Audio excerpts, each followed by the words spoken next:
هلو بنات، إن شاء الله الكل بخير. فلوق سريع سويت لكم. رايحة من النجف إلى بابل.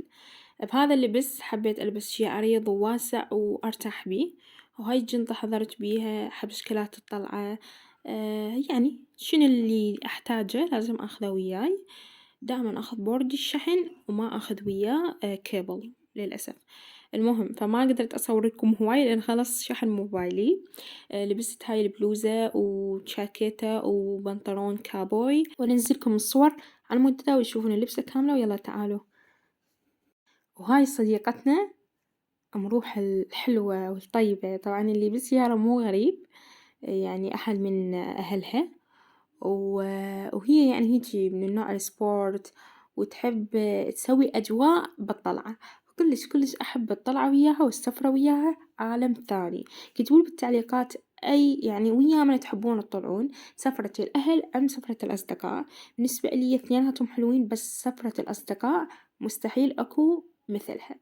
يعني أنا الحج اللي قلنا ساجدة عبيد أكيد لازم بكل سفرة ساجدة. أصلا سفرة بدون ساجدة عبيد ما تعتبر سفرة وتطلع من العين.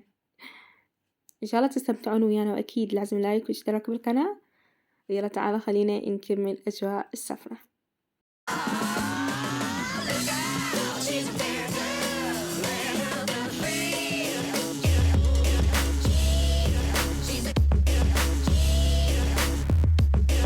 بنات هنا وصلنا للحلة. هنا أكو كان مولات، فهذا المول كلش عجبني صراحة. ما أتذكر شنو اسمه بالضبط، بس الجاكيتات مالته والكوت دمار. الأسعار يعني تقريبا من 55 فما فوق.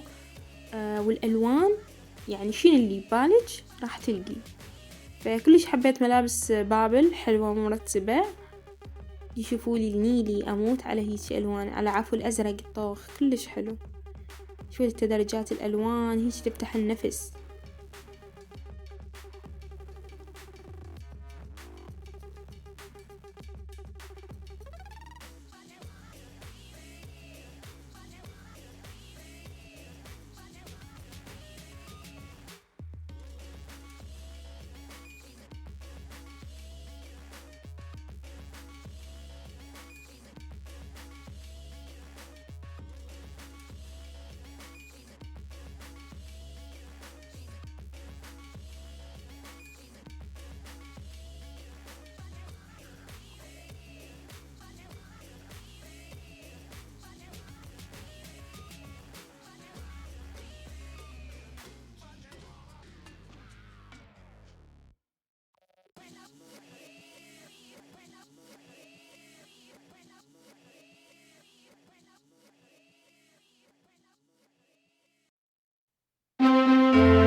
بنات هسه بعدها تغدينا وأكلنا كنافة الحمد لله، وهسه بعد راح نتجه اتجاه آخر.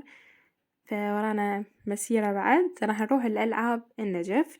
يعني من الحلة رجعنا إنه من النجف ألعاب النجف، لأن للأسف يعني لقينا ألعاب الحلة مغلقة تنفتح بالأربعة، وتعرفون إنه بالخمسة صار يأذن فما نقدر نرجع كلش بالليل. فبعد ما تونسنا بابل الحبيبة رجعنا للنجف، راح نلعب كم لعبة، وما قدرت أصور أكثر لأن تليفوني خلص شحنه للأسف. فما أعرف ليش آخذ الباور وأنسى الكابل. تخيلوا ايش ثقل الباور شايلته بالجنطة وأنا أعتل بيه، تالي الكابل ناسيته، شنو الفائدة ما أدري. هاي مرتي أنا هسه رحت للبابل وقبلها رحت للبغداد أنا وأخويا نفس الشي، همين نسيت الكابل. هنا كانت هيجي نتونس بالمرجيحة، وبعدها صعدت 3 ألعاب مدري 4، بس للأسف يعني ما قدرت أصور. إن شاء الله الفلوق عجبكم وأتمنى لكم مشاهدة ممتعة ومع السلامة.